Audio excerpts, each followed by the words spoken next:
Praise the lord. అందరికీ వందనాలు.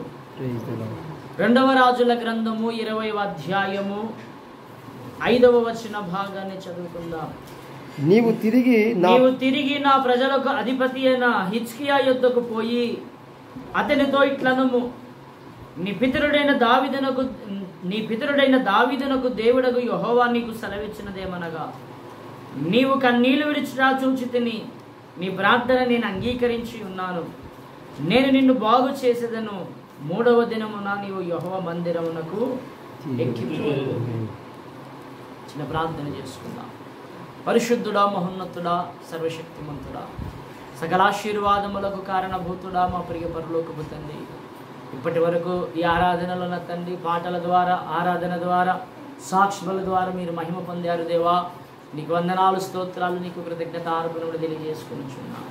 మరి సమయం ఉందన్న ప్రభువా, ఇదిగో మరి నా తండ్రి ముగింపులో నా యేసయ్య నీ వర్తమానమును వినాలని ఆశపడుతుండగా మా గృహాలకు వెళ్ళక మునుపుగా నీ వాక్యము ద్వారా ఉదక స్నానము చేయించమని ప్రార్థన చేస్తున్నాను. నీ వాక్యము ద్వారా బలపరచమని వేడుకుంటున్నాను. నీ వాక్యము ద్వారా హెచ్చరించమని, ఆదరించమని, ప్రేమించమని ప్రార్థన చేస్తున్నాను. నీ మాటలు జీవ కంటే ఉత్తమమైనవి కనుక నా ప్రభువా, నీ మాటలు మాకు వినిపించి మీరే మహిమ, ఘనత, ప్రభావాలు అర్పించుకోండి. యేసు పరిశుద్ధ నామమున వేడుకుంటున్నాం పరమ తండ్రి. వాక్యమును యాకోబుకు తెలియజేసిన వాడని, వాక్యమును యాకోబుకు తెలియజేసిన వాడని, ఏ జనముకి లాగునా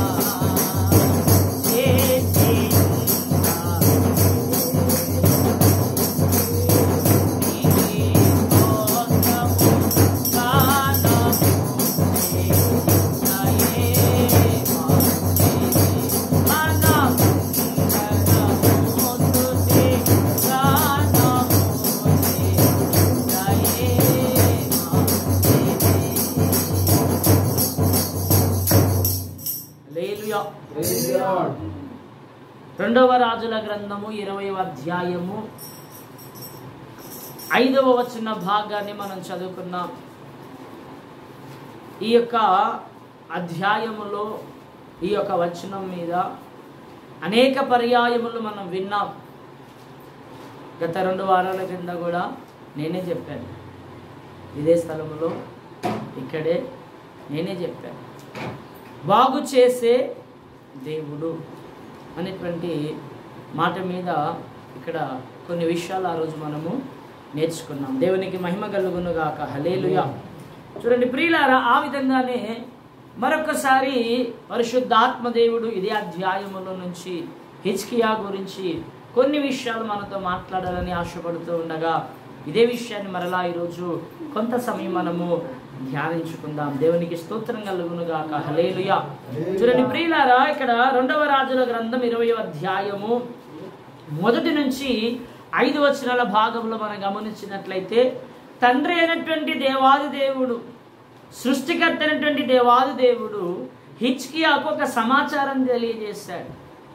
హిజ్కియాకు ఒక సంగతి తెలియజేశాడు. ఏమని చెప్పాడు? ఏమని తెలియజేశాడు? ఏం చెప్పాడు? చెప్పాలి. ఇదో హిజ్కియా, నువ్వు మరణించబోతున్నావు గనుక నీ ఇల్లు చక్కబెట్టుకో, నీ ఇల్లు చక్కబెట్టుకో అన్నాడు. అప్పుడు ఈయన ఏం చేశాడు? ఇప్పుడు ఏం చేశాడంటే ఆయన ప్రార్థన చేశాడు. ప్రార్థన చేసిన వెంటనే దేవుడు ఏం చేశాడు? జవాబిస్తున్నాడు. నీవు నాకు మొరపెట్టుము, నేను నీకు ఉత్తరం ఇచ్చదని. చూడండి ప్రియులారా, నీవు నాకు మొరపెట్టుము, నేను నీకు ఉత్తరం ఇచ్చదని సెలవిచ్చిన దేవుడు ఇక్కడ హిజ్కియా ప్రార్థన చేసిన వెంటనే ఏం చేస్తున్నాడు? దేవుడు జవాబు ఇస్తూ ఉన్నాడు, జవాబు పొందుకుంటూ ఉన్నాడు. నేటి యొక్క మధ్యాహ్న కాల సమయమందు మనం ఒక ప్రశ్న వేసుకుందాం. హిజ్కియా ప్రార్థన చేశాడు, హిజ్కియా ప్రార్థన దేవుడు విన్నాడు. ఎన్ని రోజులకు సమాధానం ఇచ్చాడు? ఎన్ని సంవత్సరాలకు సమాధానం ఇచ్చాడు? వెంటనే సమాధానం ఇచ్చాడు. మరి మనం కూడా ప్రార్థన చేస్తున్నాం, మనము కూడా ప్రార్థన చేస్తున్నాం.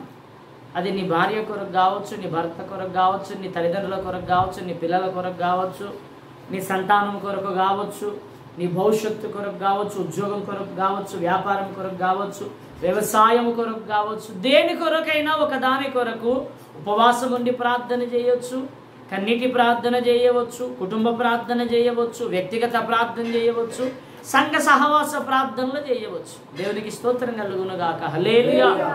ఇన్ని విధాలుగా మనం ప్రార్థనలు చేస్తూ ఉన్నాం. చేస్తున్నామా లేదా? చేస్తూ ఉన్నాం. చేస్తున్నప్పటికీ కొన్ని సమయాల్లో, కొన్ని సందర్భాల్లో అనుకున్నవి ఎందుకు జరగట్లేదు?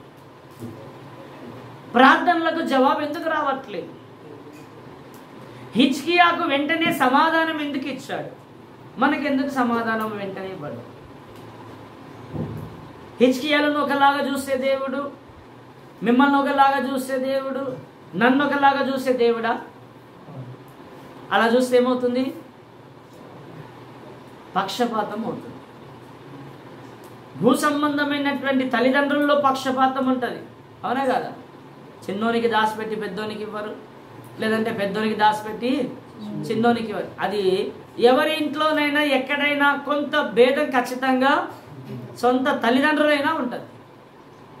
వాళ్ళ సంఘంలో ఉంటుంది, కుటుంబాలు ఉంటుంది, అన్నదమ్ముల మధ్యన ఉంటుంది, స్నేహితుల మధ్యన ఎక్కడైనా భేదం ఉంటుంది.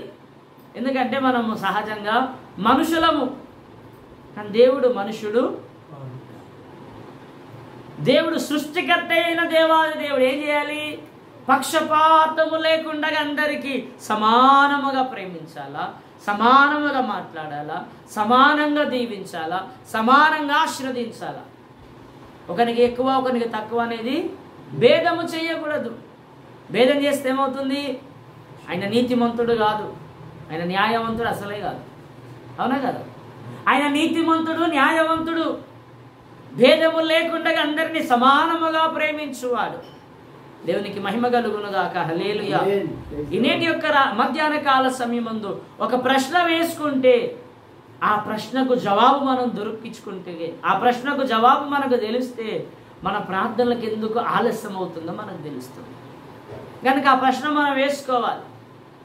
ఏం వేసుకోవాలంటే, నేను ఉద్యోగం కొరకు ఇంత ప్రార్థన చేస్తున్నా, వివాహం కొరకు ఇంత ప్రార్థన చేస్తున్నా, సంఘము కొరకు ఇంత ప్రార్థన చేస్తున్నా, కుటుంబ పరిస్థితుల కొరకు ఇంత ప్రార్థన చేస్తున్నా, ఎందుకు ఆలస్యం అవుతుంది అనేది నువ్వు తెలుసుకోవాలి.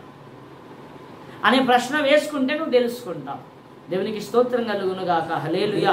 చూడండి ప్రియులారా, ఈ 20వ అధ్యాయము 2వ రాజుల గ్రంథం 20వ అధ్యాయము మొదటి 5 వచనాలలో వ్రాయబడినటువంటి మాటలు మనం గమనిస్తే, దేవుడు చెప్పే సంగతులు అయిపోయాయి, ఈయన ప్రార్థన చేయడం అయిపోయింది, జవాబు పొందుకోవడం అయిపోయింది, అద్భుతమైన స్వస్థత పొందుకోవడము జరిగింది. హల్లెలూయా. ఈ 5 వచనాలలో అన్ని కంప్లీట్ అయిపోయాయి. కానీ ఇక్కడ మనం గమనించవలసినటువంటి విషయం ఏంటంటే ప్రియులారా, దేవుడు ఎవరి ప్రార్థనలకైనా జవాబు ఇవ్వాలి అని అంటే, దేవుడు ఎవరి ప్రార్థనలను విని అద్భుతాలు చెయ్యాలి అని అంటే, ఆ ప్రార్థనలు చేసేటువంటి వారిని ఆయన ఏం చేసే దేవుడై ఉన్నాడు? చూచే దేవుడై ఉన్నాడు. హల్లెలూయా. ఏం చేసే దేవుడై ఉన్నాడు? చూసే దేవుడై ఉన్నాడు. హిజ్కియాతో మాట్లాడుతూ దేవుడు అంటున్నాడు కదా, ఇదిగో హిజ్కియా, నీవు కన్నీళ్లు విడుచుట నేను చూచితిని. ఏం చేశాడట ఆయన? కన్నీళ్లు విడుచుట చూచితిని అన్నాడు. చూడండి ప్రియులారా, ఇప్పుడు నేను మీ దగ్గరికి వచ్చాను, లేక మీరు నా దగ్గరికి వచ్చారు, మీరు నా దగ్గరికి వచ్చినా నేను మీ దగ్గరికి వచ్చినా మనం ఏం చేసుకోవాలి? ఇప్పుడు ఒకరినొకరం ఏం చేసుకోవాలి? పరిచయం చేసుకోవాలి. నేను పలానా పాస్టర్ని, నేను పలానా విశ్వాసిని, పలానా గ్రామానికి చెందినవాడిని, పలానా రాష్ట్రానికి, పలానా దేశానికి చెందినవాడిని అని చెప్పి ఒకరొకరు ఏం చేసుకోవాలి? పరిచయం చేసుకోవాలి. ఆ విధంగానే మనం ప్రార్థనలు చేసేటప్పుడు దేవాది దేవుని ఎదుట మన స్థితిని కూడా మనం చెప్పుకోవాలి. ఒకరినొకరిని కలుసుకున్నప్పుడు మీరు ఎక్కడ ఉంటారు, ఎలా ఉన్నారు, ఏంటిదని ఒకరొకరు ఎలా మాట్లాడుకొని చెప్పుకుంటారో ఆ విధముగానే దేవుని ఎదుట మనం మోకాళ్ళ వంచి ప్రార్థన చేసేటప్పుడు కూడా మనము ఎలా ఉన్నామో కూడా ఆయనకు చెప్పుకోవాలి. మనం ఎలా ఉన్నామో కూడా ఆయనకు చెప్పుకోవాలి. హిజ్కియా చెప్పుకున్నాడా లేదా? దేవునికి స్తోత్రం కలుగును గాక. హల్లెలూయా. చూడండి ప్రియులారా, హిజ్కియా ప్రార్థనకు వెంటనే దేవుడు జవాబు ఇవ్వడానికి గల కారణాలు ఏమిటో, మన ప్రార్థనలకు ఆయన జవాబు ఆలస్యం చేయడానికి గల కారణం ఏమిటో ఇన్నిటి యొక్క మధ్యాహ్న కాల సమయమందు కొన్ని విషయాలు లేఖనాల నుండి మనం ధ్యానించుకుందాం. చూడండి, 2వ రాజుల గ్రంథము 20వ అధ్యాయము 3వ వచన భాగాన్ని చదువుకుందాం. 20వ అధ్యాయము 3వ వచనం, యెహోవా యథార్థ హృదయుడనై. చాలు, ఏమైందట ఇక్కడ? ఇప్పుడు దేవుడు తెలియజేస్తాడు, ఇదిగో హిజ్కియా నువ్వు మరణించబోతున్నావు, నీళ్ళు చక్కబెట్టుకొని అన్నాడు. ఇప్పుడు హిజ్కియా ప్రార్థన చేస్తూ ఉన్నాడు. ఎవరికి ప్రార్థన చేస్తున్నాడు? సృష్టికర్త అయిన దేవాది దేవునికి ప్రార్థన చేస్తూ ఉన్నాడు. ప్రార్థన చేస్తూ, ప్రభువా నాకు ఆయుష్ని అని అడిగాడా? ఏమని అడిగాడు ఆయన? యథార్థంగా నేనున్నాను, నన్ను ఎందుకు చంపుతున్నావు అని ప్రశ్నిస్తున్నాను. యథార్థంగా ఉన్నాను, ఇంత తొందరగా నన్ను ఎందుకు తీసుకుపోతావు? యథార్థత ఎవరిలో ఉన్నది? హిజ్కియాలో ఉన్నది. యథార్థవంతుల ప్రార్థన ఆయనకు ఆనందకరమని వాక్యం సెలవిస్తున్నది. ప్రార్థన చేసేటువంటి వాడు ప్రియులారా ఎలా ఉండాలి అంటే యథార్థంగా ఉండాలట. ఎలా ఉండాలి? యథార్థంగా ఉండాలి. ఇక్కడ లేఖనంలో మనం గమనిస్తే హిజ్కియా ప్రార్థన చేస్తున్నాడు, అయ్యా నేను యథార్థ హృదయుడనై ఉన్నాను, యథార్థ హృదయుడనై ఉన్నాను. నీ ప్రార్థనలు దేవుడు అంగీకరించాలి అంటే, నీ ప్రార్థనలకు దేవుడు జవాబు ఇవ్వాలి అని అంటే, నీ ప్రార్థన ఆయన పాద సన్నిధికి చేరాలి అంటే, నీ ప్రార్థన ఆయన పాద సన్నిధికి చేరి ఆయన హృదయాన్ని కరిగించాలి అని అంటే నువ్వు యథార్థవంతుడవై ఉండాలి. నీవు యథార్థవంతుడవై ఉండాలా. నీలో యథార్థత లేకుండగా నీ ప్రార్థనకు జవాబు చూడాలనుకోవడము అది మూర్ఖత్వము. చూడండి ప్రియులారా, దీని లేఖనం సెలవిస్తుంది. 112వ అధ్యాయము కీర్తనల గ్రంథము 112వ అధ్యాయము 4వ వచనాన్ని చదువుకుందాం. యథార్థవంతులకు చీకటిలో వెలుగు పుట్టును, యథార్థవంతులకు చీకటిలో వెలుగు పుట్టును, వారి కటాక్షమును వాత్సల్యతయు నీతియు గలవారు. హల్లెలూయా. యథార్థవంతులు ఎట్లుంటారట? చీకటిలో ఉన్న వారికి వెలుగు కలుగుతుందట. యథార్థవంతులు ఎలా ఉంటారంటే దేవుని కటాక్షమును వాత్సల్యమును పొందుకునేటువంటి వారై వారు నీతిగా జీవిస్తారట, వారు నీతిగా బ్రతుకుతారట. ఆయన అంటున్నాడు, ప్రభువా నేను ఎంత నీతిగా ఉన్నాను, నేను ఎంతో యథార్థంగా ఉన్నాను, నేను ఎంతో భక్తిగా ఉన్నాను, ఎంతో యథార్థవంతుడే నేను జీవిస్తున్నాను అన్నాడు. కనుక ప్రియమైనటువంటి వారులారా, ప్రార్థన చేసేటువంటి మనలో ఉండవలసినటువంటి గుణం ఏమిటంటే యథార్థత ఉండాలి. ఉదాహరణకు నాకు ప్రార్థన చేయమని అవకాశం ఇచ్చారనుకోండి, నేను ఇప్పుడు ప్రార్థన చేస్తున్నాను. ఏమని ప్రార్థన చేస్తున్నాను అంటే, ప్రభువా నీ సన్నిధికి దూరం అయిపోతున్నాను ప్రభువా, నీ సన్నిధిలో నిలబడలేకపోతున్నాను ప్రభువా, నీ సన్నిధిలో వాడబడలేకపోతున్నాను ప్రభువా, నీ సన్నిధిలో నేను ఏమి ఇచ్చుకోలేకపోతున్నాను ప్రభువా, అయ్యా నీ సాక్షి నిలబడలేకపోతున్నాను ప్రభువా, నన్ను క్షమించు ప్రభువా అని చెప్పి ప్రార్థన చేశాను.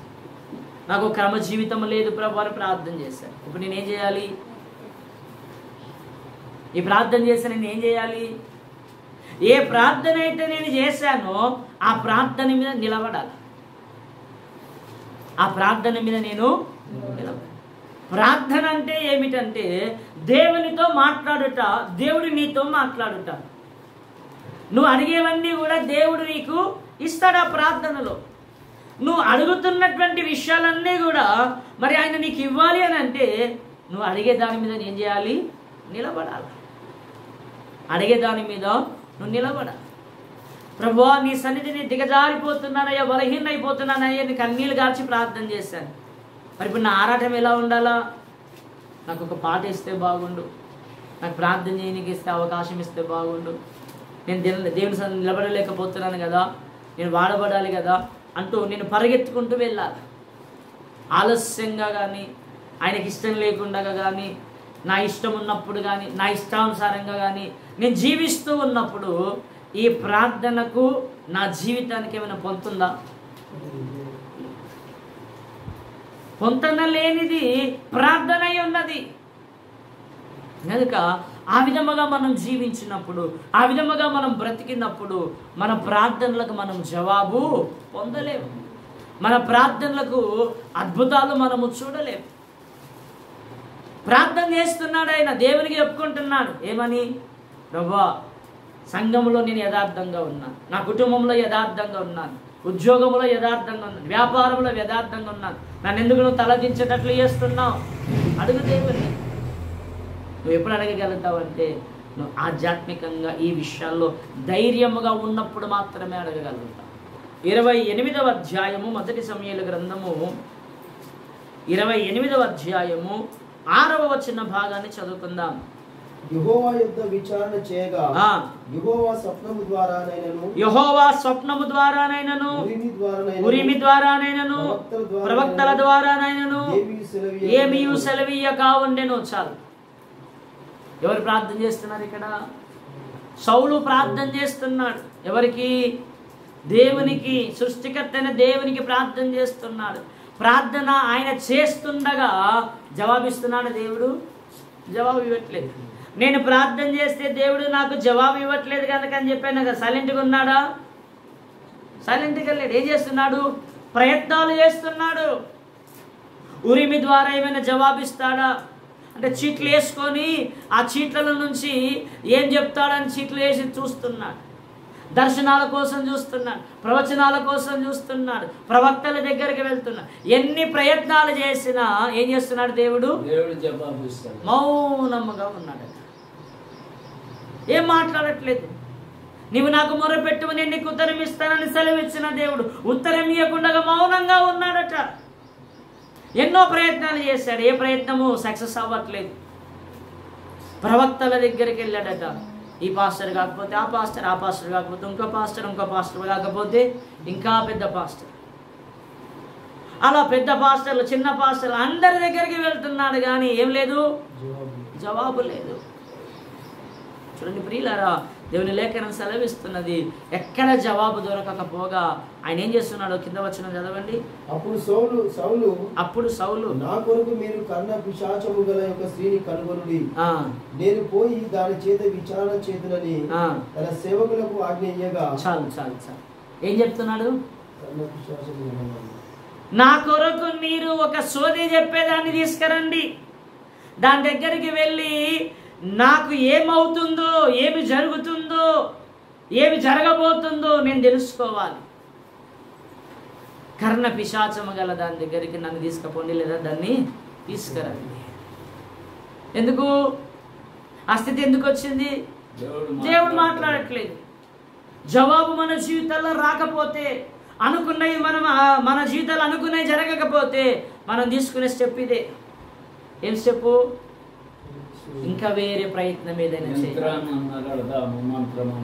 ఇంకా వేరే ఏదైనా ప్రయత్నము చేయాలా? చూడండి ప్రియులారా, ఇక్కడ లేఖన భాగంలో మనం గమనిస్తే హిజ్కియా అలాంటి ప్రయోగాలు ఏం చేయలేదు. హిజ్కియా అలాంటి ప్రయోగాలు ఏం చేయలేదు. ధైర్యంగా అడుగుతున్నాడు, ప్రభువా నేను ఎంతో యథార్థవంతుడనై ఉన్నాను. ఆ మాట సౌలు అనలేకపోతున్నాడు. ఆ ప్రార్థన సౌలు చేయలేకపోతున్నాడు. దేవుడు మనల్ని బాగు చేయాలి అంటే, దేవుడు మన పరిస్థితులు బాగు చేయాలి అంటే, నువ్వు అడుగుతున్న ప్రార్థనలకు జవాబు పొందాలి అని అంటే ప్రియులారా, మనం యథార్థవంతులమై ఉండాలా. యథార్థవంతులు ఏం చేస్తారట? ఆయన ముఖ దర్శనము చేస్తారట. ఏం చేస్తారట? ఆయన ముఖ దర్శనం. ఆయన ముఖ దర్శనం అంటే ఎవరైనా ఒక ఎమ్మెల్యే, ఒక సీఎం, ఒక ప్రధానమంత్రి, రాష్ట్రపతి కాదు. సకల సృష్టికి చక్రవర్తి, రాజులకు రాజు ఆయన. హల్లెలూయా, హల్లెలూయా. ఈ భూలోకంలో ఉన్నటువంటి సర్పంచ్లది, ఎమ్మెల్యేలది, మినిస్టర్లది, సీఎంలది నీకు అపాయింట్మెంట్ దొరకదు వాళ్ళ దర్శనం చేసుకోవడానికి. కానీ నువ్వు యథార్థవంతుడు అయితే ఆయన ముఖ దర్శనం ఇస్తాడు. హల్లెలూయా. రాజులకు రాజు అయినటువంటి దేవాది దేవుని యొక్క ముఖ దర్శనము నీకు కలుగుతూ ఉన్నది. చూడండి, కీర్తనల గ్రంథం 11వ అధ్యాయము, కీర్తనల గ్రంథం 11వ అధ్యాయము 7వ వచన భాగాన్ని చదువుకుందాం. యెహోవా నీతిమంతుడు, యెహోవా నీతిమంతుడు, ఆయన నీతిని ప్రేమించువాడు. యథార్థవంతులు ఆయన ముఖ దర్శనము చేసెదరు. యథార్థవంతులు ఆయన ముఖ దర్శనము దర్శనము చేస్తారు. హల్లెలూయా, హల్లెలూయా. యథార్థవంతులు ఆయన ముఖ దర్శనం చేస్తారు. ముఖ దర్శనం చేస్తారు. ఆయన ముఖ దర్శనము ఎందరికైతే కలిగిందో వారందరి జీవితాల్లో ఉన్నటువంటి చీకటి అంతా కూడా తొలగిపోయిందట. మరణ ఛాయలు ఉన్న వారికి వెలుగు కలిగిందట. కనుక ప్రియమైనటువంటి దైవ జనాంగమా, ఈ నేటి ఉదయ కాల సమయం ముందు ఆయన ముఖ దర్శనం మనం పొందుకోవాలి. ఆయన దైవ దర్శనం మనం పొందుకోవాలి. ఆ దైవ ప్రత్యక్షతలు మనం పొందుకోవాలి. ఆ ప్రార్థనలకు, నువ్వు చేసే ప్రార్థనలకు, నీ కుటుంబ ప్రార్థనలకు, నీ సంఘ ప్రార్థనలకు, నీ వ్యక్తిగత ప్రార్థనలకు జవాబు నువ్వు పొందాలి అని అంటే నువ్వు యథార్థవంతుడవై ఉండాలి. వీధిలో ఒక మాట, ఇంట్లో ఒక మాట, సంఘములో ఒక మాట మాట్లాడవనంటే ఇంట్లో విలువ ఉండదు, సమాజంలో విలువ ఉండదు, సంఘములో. ఎందుకు? వాడు మాట మనిషి కాదు, వాడు మాట మీద నిలబడడు. ఈ లోకంలోనే మాట మీద నిలబడే నీకు విలువ లేకపోతే మరి దేవుని దగ్గర ఉంటుందా? కనుక ప్రియమైనటువంటి దైవ జనాంగమా, ఈ నేటి మధ్యాహ్న కాల సమయమందు చాలా స్పష్టంగా దేవుడు ఈరోజు మనకు తెలియజేస్తున్నాడు. ఎందుకంటే నువ్వు బాగుపడాలా, నీ ప్రార్థనలకు జవాబు పొందుకోవాలా, నీ ప్రార్థనల ద్వారా ఉన్నతమైన స్థితిలోనికి నువ్వు రావాలా, నీ ప్రార్థనల ద్వారా ఉన్నతమైన స్థితికి వచ్చి అనేకులకు ఆశీర్వాదకరంగా నువ్వు ఉండాలి అని అంటే నీ ప్రార్థన దేవుడు వినాలా. నీ ప్రార్థన దేవుడు వినాలి అని అంటే హిజ్కియా వల్లే నువ్వు ధైర్యంగా చెప్పాలి, ప్రభువా నేను యథార్థంగా ఉన్నా, ప్రభువా నేను యథార్థవంతుడను అని దేవుని ఎదుట నువ్వు చెప్పుకునేటువంటి వాడు అయ్యా. దేవునికి స్తోత్రం కలుగును గాక. హల్లెలూయా. ఇంకేం చెప్పాడు దేవునికి ఆయన? 3వ వచనం చదవండి. 2వ రాజుల గ్రంథము 20వ అధ్యాయం 3వ వచనం. సత్యముతో నీ సన్నిధిని నేను ఎప్పుడు నడుచుకుందును. చాలు. ఏంటిదట? రెండవదిగా సత్యముతో నీ సన్నిధి నేనెట్లు నడుచుకుంటును. సత్యముతో అని అంటున్నాడు ఆయన. సత్యం అంటే ఏంటి? యోహాను సువార్త 17వ అధ్యాయము,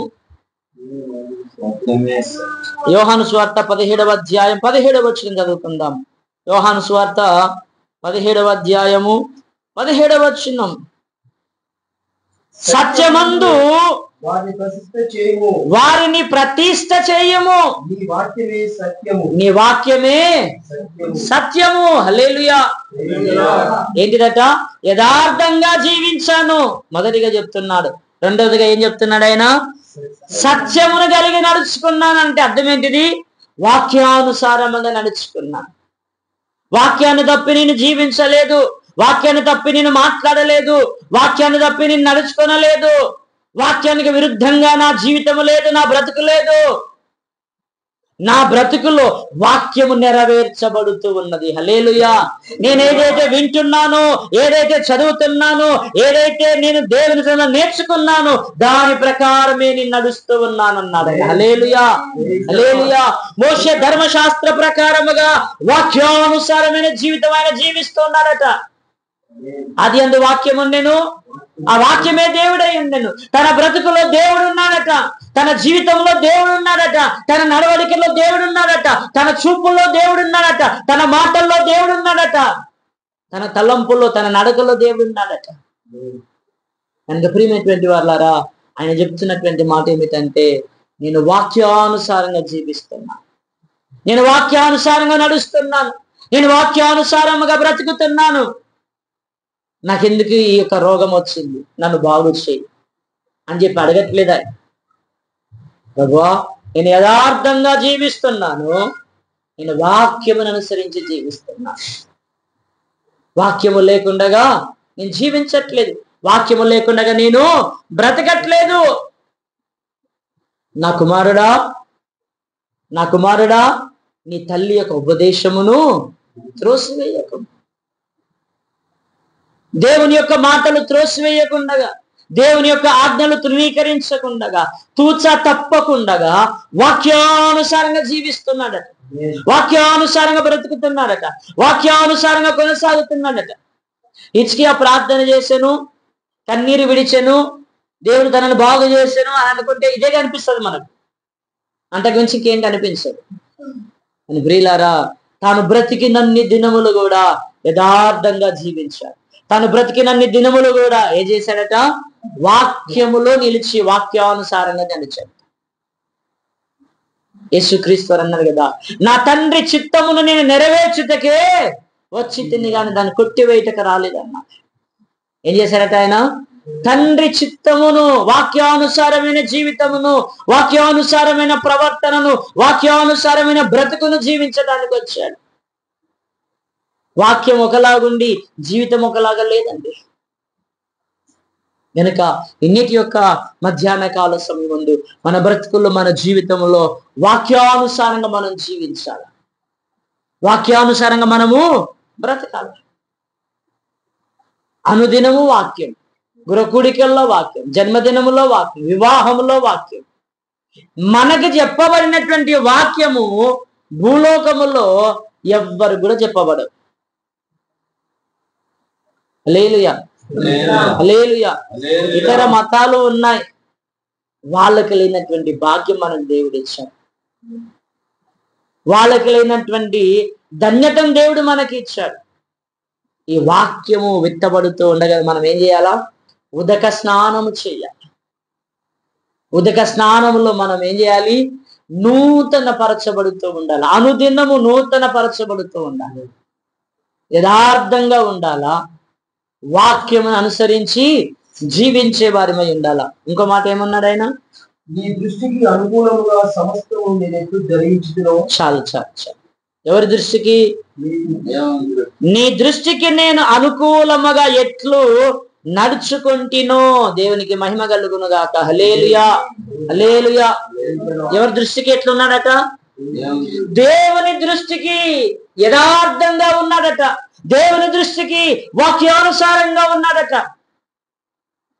దీని తర్వాత చదువుకోండి, 2వ దినవృత్తాంతముల గ్రంథం 16వ అధ్యాయములో 9, 10, 11 వచనాలు గనక ప్రియులారా అక్కడ మనం గమనించినట్లయితే ఆశతో దేవుడు మాట్లాడతాడు.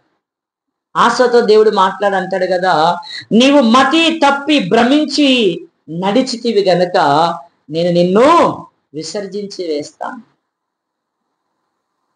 నీవు మతి తప్పి తిరిగావు గనక నేను నిన్ను విసర్జించి వేస్తానన్నాడు. ఆ మాటకైనా కోపగించుకొని వెళ్ళిపోయాడు. దేవునికి స్తోత్రం కలుగును గాక. హల్లెలూయా. చూడండి ప్రియులారా, మనము దేవుని దృష్టికి అనుకూలంగా ఉండాలా, దేవుని దృష్టికి అనుకూలంగా ఉండాలి. యెషయి కుమారుడు ఎవరు? యెషయి కుమారుడు ఎవరు? దావీదు. యెషయి ఇంట్లో దావీదు ఎలాంటి వాడనంటే ఎన్నిక లేని వాడుగా ఉన్నాడు. అందరేమో ఇంట్లో ఉన్నారు, అందరేమో మంచి ఉన్నతమైన హోదాలో ఉన్నారు. దావీదు మాత్రం ఎక్కడున్నాడు? అడవిలో పశువుల దగ్గర గొర్రెలు మేపుకుంటూ ఉన్నాడు. యోసేపు ఎలా ఉన్నాడు? యోసేపు ఎలా ఉన్నాడంటే అతడు కూడా తృణీకరించబడిన వాడై, వెలివేయబడిన వాడై, అమ్మబడిన వాడై ఉన్నాడు. దేవునికి స్తోత్రం కలుగును గాక. హల్లెలూయా. చూడండి ప్రియులారా, ఇక్కడ లేఖన భాగంలో మనం గమనించినట్లయితే దావీదు విషయంలో ప్రియులారా మనం గమనిస్తే అటు కుటుంబంలో గాని ఇటు సమాజంలో గాని విలువలేని వ్యక్తిగా ఉన్నాడు. కానీ దేవుని దృష్టిలో విలువ కలిగిన వాడయ్య, దేవుని దృష్టిలో విలువ కలిగిన వాడై ఉన్నాడు. చూడండి ప్రియులారా, దేవుని లేఖనం సెలవిస్తుంది, నేను నీ దృష్టికి ఎట్లు నడుచుకుంటునో. నీ దృష్టికి నేను ఎట్లు నడుచుకుంటునో. దేవుని దృష్టిలో మనం ఉండాల, మనుషుల దృష్టిలో కాదు. మనిషి దృష్టి ప్రమాదకరమైనది, మనుషుల యొక్క దృష్టి మనల్ని గాయపరిచేది, హింసించేది, నిందల పాలు చేసేది, మన పతనము కోరేది. అని ప్రియులారా, దేవుని దృష్టి మన మీద ఉన్నదే అంటే మన జీవితాలు ధన్యమైపోతాయి, మన బ్రతుకులు ధన్యమైపోతాయి. చూడండి, ఇక్కడ లేఖనం సెలవిస్తుంది, నీ దృష్టికి నేను ఎట్లా నడుచుకుంటునో. దేవుని దృష్టికి దావీదు అనుకూలంగా ఉన్నాడు గనక, దేవుని దృష్టికి ఇక్కడ లేఖన భాగంలో గమనిస్తే యోసేపు అనుకూలంగా ఉన్నాడు గనక వాళ్ళని ఏం చేశాడు దేవుడు? ఉన్నతమైన స్థాయికి తీసుకెళ్ళిపోయాడు, ఉన్నతమైన స్థాయికి తీసుకెళ్ళిపోయాడు. చూడండి ప్రియులారా, ఇందాక చెప్పాను పక్షపాతం గురించి, మరలా జ్ఞాపకం చేస్తూ ఉన్నాడు. పరిశుద్ధుడైనటువంటి ప్రవక్త అయినటువంటి సమూయేలు వచ్చాడు. ఎక్కడికి? యెషయా ఇంటికి వచ్చాడు. అయ్యా, దైవజనులు మా ఇంటికి వచ్చారు, ప్రవక్తలు మా ఇంటికి వచ్చారు. ఏంటయ్యా ఏంటనంటే ఆయన చెప్తున్నటువంటి మాట ఏమిటంటే, దేవుడిని ఇంట్లో ఒకరిని కోరుకున్నాడు, వారిని నేను అభిషేకించాలా, వాడు ఇజ్రాయేల్ ప్రజలకు రాజు కావాలని అంటే, అయ్యా వీళ్ళందరూ చదువుకున్నాళ్ళయ్యా, ఉద్యోగాలు చేసేవాళ్ళయ్యా, రాజు చేతి కింద మంచి సైనికులుగా ఉన్నారు నాయన, అందరికి మంచి హోదా ఉంది. పాపం ఈ చిన్నోడే దేనికి పనికి రానోడు గొర్రెలు కాసుకుంటున్నాడయ్యా, వానికి దేవుని అభిషేకం అయ్యా అన్నాడా? హల్లెలూయా. అక్కడికి పోయినటువంటి సమూయేలు ప్రవక్త గాని, ఆ తల్లిదండ్రులే గాని, ఆ అన్నదమ్ములే గాని అందరు ఏం చేస్తున్నారట? పై రూపములు చూస్తూ ఉన్నారట. వారి ఎత్తు, వారి రూపము, వారి బలము, వారి బలగములు చూస్తూ ఉన్నారట. కానీ ప్రియులారా, ఇక్కడ లేఖన భాగంలో గమనిస్తే వాక్యం సెలవిస్తున్నది, దేవుడు అంతరంగమును చూస్తూ ఉన్నాడు. దేవుడు అంతరంగమును చూస్తున్నాడట. ఇదిగో సమూయేలు, వీరిని కాదు నేను కోరుకున్నది, వీళ్ళెవరు నాకు అవసరం లేదు, మీరు చూస్తున్నట్లుగా నేను చూడట్లేదు. మీ దృష్టి వేరు, మీ ఆలోచన వేరు, మీ ఉద్దేశాలు వేరు. నా తలంపులు వేరు, నా ఆలోచనలు వేరు, నా ఉద్దేశములు వేరు. నేను కోరుకున్నవాడు ఇతడు కాదు. నేను కోరుకున్నవాడు గొర్రెలు కాచుకుంటున్నాడు, అడవిలో ఉన్నాడు, ఎన్నిక లేని వాడుగా ఉన్నాడు. ఈ రోజు నేను వారు హెచ్చించబోతున్నాను, రమ్ము తీసుకురా నా దగ్గరికి, నేను అభిషేకించబోతున్నాను అన్నాడు. దేవునికి స్తోత్రం కలుగునుగాక. హల్లెలూయా. తీసుకుని వచ్చాడు, దేవుని ఆత్మాభిషేకం చేత అభిషేకించబడ్డాడు, హెచ్చింపబడుతూ దీవించబడుతూ ఉన్నాడు. సమాజములో దేవుడు తన తలను ఎత్తి నిలబెడుతున్నాడు. దేవునికి స్తోత్రం కలుగునుగాక. హల్లెలూయా, హల్లెలూయా. కనుక ప్రియమైనటువంటి వాళ్ళారా, దేవుని దృష్టికి మనం అనుకూలంగా ఉండాలి.